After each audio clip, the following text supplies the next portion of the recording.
Hello, कसे आहात सगळे? यूट्यूब मराठी रेसिपीजमध्ये तुमचं खूप खूप मनापासून स्वागत आहे. महाशिवरात्र जवळ आलेली आहे, तर आज मी तुमच्यासोबत शेअर करणार आहे उपवासाच्या 2 रेसिपीज आणि त्याही एका मिश्रणापासून तुम्ही तयार करू शकता. तर व्हिडिओ मी तुम्हाला स्क्रॅचपासून दाखवणार आहे. खूप साऱ्या टिप्स आणि ट्रिक्स सगट आणि एक उपवासाची विशेष चटणीही मी दाखवणार आहे, त्यामुळे व्हिडिओ शेवटपर्यंत नक्की बघा.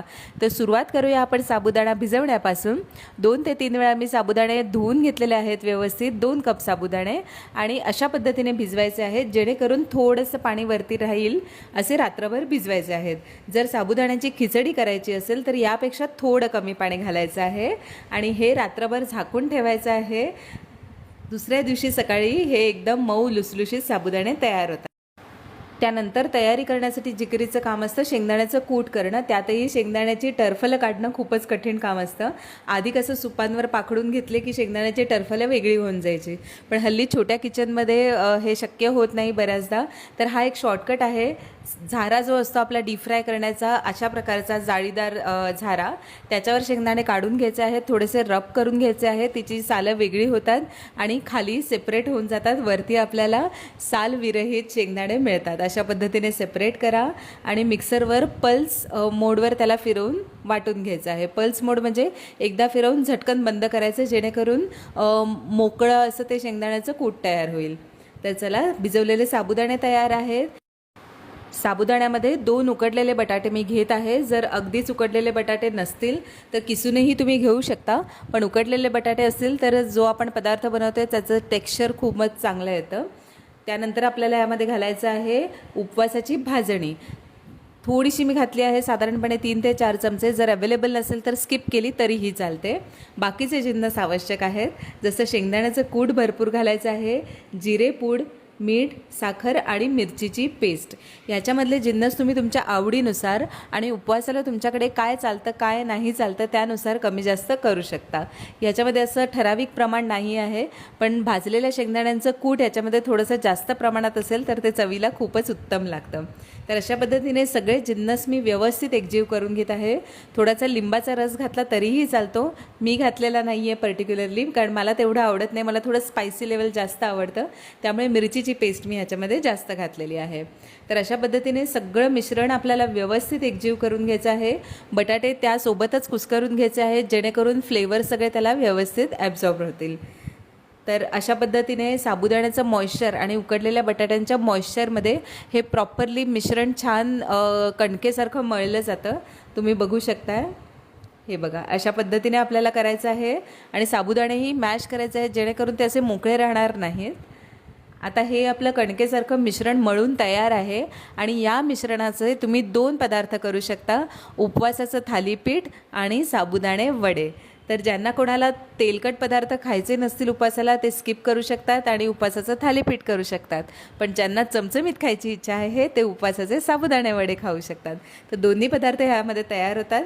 आपण मिश्रण फक्त 10 मिनटं रेस्ट करणार आहोत. तोपर्यंत एक अप्रतिम अशी दह्याची चटणी करून घेणार आहोत.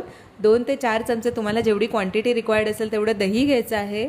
छान स्मूथ अशा प्रकारे फेटून घ्यायचं आहे त्या दह्याला आणि सेम सगळे जिन्नस आपण ह्या दह्यातही घालायचे आहेत, जसं मिरचीची पेस्ट, जिरे पावडर, शेंगदाण्याचं कूट, मीठ आणि साखर. लिंबू नाही घालायचे कारण दही आहे. हे सर्व जिन्नस व्यवस्थित एकजीव करून घ्यायचे आहेत आणि दही आधी फेटलेलं असल्यामुळे ते अजिबात फाटत नाही. खूप स्मूथ असं एक छान डिपसारखी ही चटणी तयार होते. मेयोनीजचं जसं टेक्स्चर असतं ना, तसंच टेक्स्चर या चटणीचं तयार होतं आणि ही चटणी तुम्ही उपवासाच्या इतर कोणत्याही पदार्थांसोबत एन्जॉय करू शकता. चटणी तयार आहे. आता थालीपीठं कशी घालून घ्यायची ते मी तुम्हाला दाखवते आहे. हे जे असं स्वच्छ किचन टॉवेल जे आपल्याकडे अवेलेबल असतं ते घ्यायचं आहे. हाताला थोडंसं तेल लावून घ्यायचं आहे. किचन टॉवेल अशा प्रकारचं डिस्पोजेबल किंवा वॉशेबल अवेलेबल नसेल तर मस्लिन क्लॉथ किंवा एक चांगलं फडकं घेतलं तरी चालतं. ॲल्युमिनियम फॉईल घेतली तरीही चालेल. आणि अशा प्रकारे थालीपीठ आपल्याला थापून घ्यायचं आहे त्याच्यावर. तुम्ही जनरली घरात करतच असाल, पण या पद्धतीने नक्की ट्राय करून बघा. खूपच चविष्ट आणि खुसखुशीत बनतं. यामध्ये मी जी उपवासाची भाजणी घातली होती ती जर नसेल तर स्किप केली तरीही चालते, तरीही ते उत्तम बनतं. तर अशा पद्धतीने आपल्याला नॉर्मल आपण थालीपीठ बनवतो तसं थापून घ्यायचं आहे. शक्य होईल तितकं पातळ करायचं आहे जेणेकरून ते असं छान क्रिस्पी आणि आतून मऊही तयार होईल. आणि खूप दाटसर ठेवलं ना तर ते आतून शिजायला वेळ लागेल. तर मी कास्ट आयर्नचा तवा घेतलेला आहे, स्वच्छ धुतलेला तवा आहे. त्याच्यावर मी थोडंसं तेल घालत आहे. तेल नसाल वापरत तर साजूक तूप वापरलं तरीही चालेल. आणि यावर आपल्याला हे थालीपीठ खरपूस भाजून घ्यायचं आहे. सगळ्यात आधी या होल्समध्ये थोडंसं तेल किंवा तूप सोडून घ्यायचं आहे. साईडनेही कडेकडेनेही तूप सोडून घ्यायचं आहे आणि झाकून आपल्याला एका बाजूने व्यवस्थित क्रिस्पी होईपर्यंत याला भाजून घ्यायचं आहे. अतिशय छान खुसखुशीत अशी थालीपीठं लागतात आणि कमी तेलात बनणारी आहे, त्यामुळे थोडंफार हेल्दी ऑप्शनही आपल्याला उपवासासाठी असू शकतं. हे बघा, एका साईडने छान असं मस्त खुसखुशीत झालेलं आहे. दुसऱ्या बाजूनेही आपल्याला व्यवस्थित भाजून घ्यायचं आहे. हे भाजायला थोडासा वेळ लागतो. मीडियम फ्लेमवर करून घ्यायचं आहे आणि मेक शुअर करायचं आहे की ते कच्चट राहणार नाही कोणत्याही बाजूने. हे बघा, व्यवस्थित सगळ्या बाजूने छान खरपूस झालेलं आहे. अतिशय चविष्ट लागतं हे आणि 2-3 तुम्ही आरामात एन्जॉय करू शकता. 1 डिश मीलसारखं आहे. 2 थालीपीठं खाल्ली तरी पोट एकदम छान भरतं. तर असा सोनेरी रंग येईपर्यंत आपल्याला ही थालीपीठं भाजून घ्यायची आहेत. तर या मिश्रणाची तुम्हाला हवी तितकी तुम्ही थालीपीठं करू शकता. त्यानंतर मी याचे वडे वळून घेतले आहेत आणि वडेही डीप फ्राय करून घ्यायचे आहेत. तर वड्यांसाठी मी जनरली काय करते, मी गोल गोल वडे नाही करत, मी चपटे वडे करते. जेणेकरून काय होतं की तेलही थोडं कमी असलं तरी चालू शकतं आणि ते आतून शिजायला मदत होते. जेव्हा आपण गोल वडे बनवतो तेव्हा ते साबुदाणे व्यवस्थित जर भिजवले गेले असतील तर ठीक आहे, पण थोडंफार कमी जास्त झालं असेल तर ते कच्चट राहण्याची शक्यता जास्त असते. त्यामुळे मी असे चपटे वडे करून घेते आणि ते डीप फ्राय करून घेते. आणि हे वडे तयार करून घेतल्यानंतर किंवा तळणीत घातल्यानंतर कंटिन्युअसली त्याला ढवळायचं नाही आहे, नाहीतर ते मोडू शकतात तळणीमध्ये. तुम्हाला असं ह्याची अश्युरिटी आली की एका साईडने ती अशी थोडंसं क्रिस्प लेअर त्याला आलेली आहे, त्यानंतरच तुम्ही त्याला ढवळा आणि हलवून एका साईडने व्यवस्थित आपल्याला तळून घ्यायचं आहे आणि दुसऱ्या बाजूनेही तळून घ्यायचं आहे. तर हे बघा, अशा पद्धतीने गोल्डन ब्राऊन रंग येईपर्यंत व्यवस्थित डीप फ्राय करून घ्यायचे आहेत. सगळ्यात आधी मी एक वडा तळून घेतला होता, जेणेकरून मिश्रणाचा आपल्याला अंदाज येतो की ते तळणीत फुटत तर नाही आहे ना. एकदा तेल व्यवस्थित तापलं आणि मिश्रण आपल्याला लक्षात आल्यानंतर मग तुम्ही 2 ते 3 वडे एका वेळेला तळू शकता. ही टिप कोणत्याही प्रकारचे तळणीचे पदार्थ करण्यासाठी उपयुक्त आहे. सुरुवातीला एकच आपण तळून बघायचं, जेणेकरून मिश्रणाचा आपल्याला अंदाज येतो. त्यानंतर बाकीच्या वस्तू तळून घ्यायच्या आहेत. तर तुम्ही बघू शकता, एका मिश्रणापासून आपले साबुदाणे वडेही तयार आहेत आणि थालीपीठही तयार आहेत.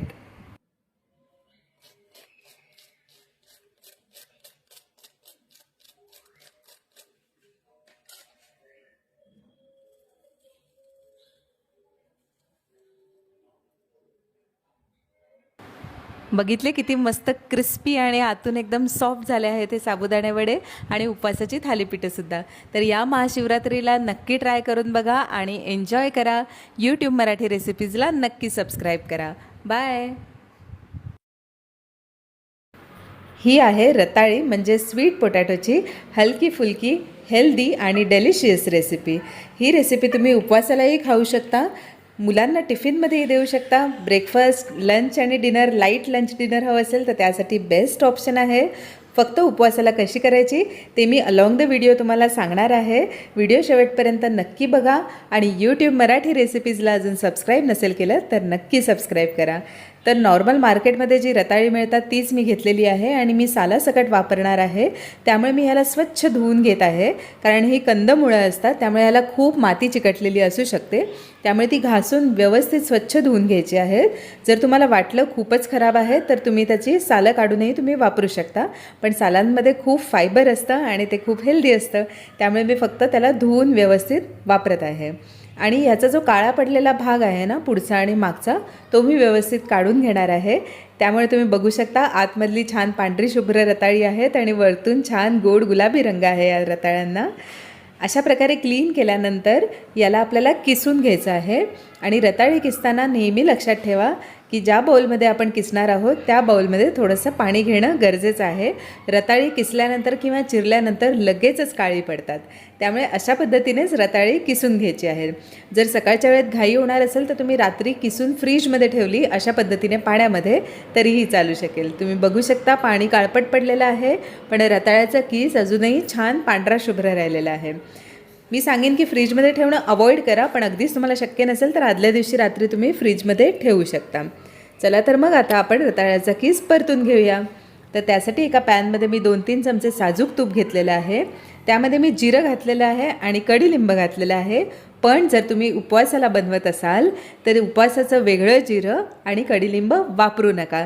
हे मी सहज नाश्त्यासाठी आणि माझ्या मुलीच्या टिफिनसाठी बनवत आहे, त्यामुळे मी हे जिन्नस वापरलेले आहेत.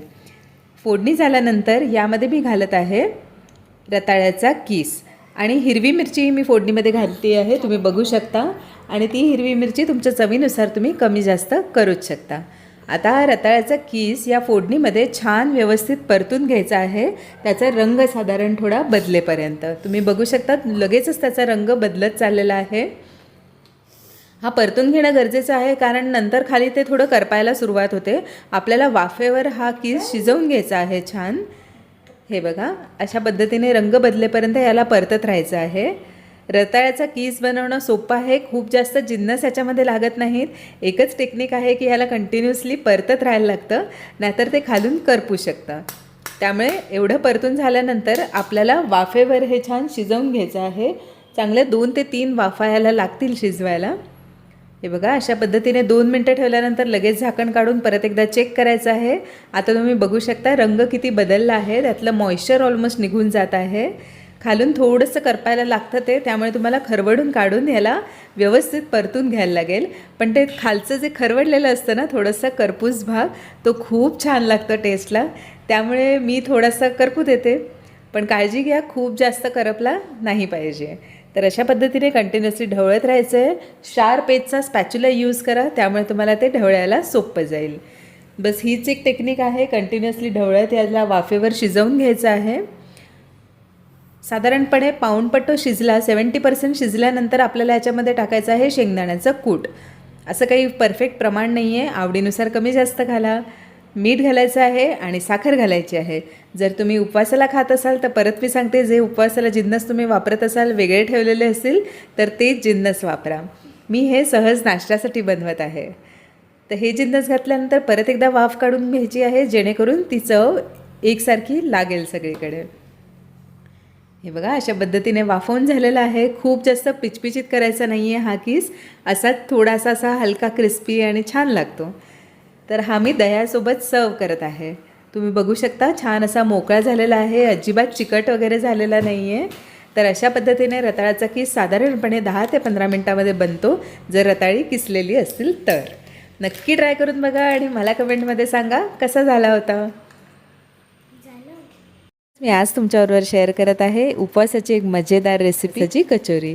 तर सगळ्यात अगोदर आपण सारण बनवून घेऊया. त्यासाठी मी अर्धा नारळ खवून घेतला आहे. 2 ते 3 मिरच्या, हिरव्या मिरच्या बारीक चिरून, बारीक चिरलेली कोथिंबीर, थोडंसं आलं किसून मी घालते आहे. जर तुम्ही आलं खात नसाल उपवासाला तर तुम्ही स्किप करू शकता. अर्धा चमचा जिरे, थोडीशी काळी मिरचीची पावडर, जर तुम्ही तीही खात नसाल तर तुम्ही स्किप करू शकता. 2 चमचे शेंगदाण्याचं कूट,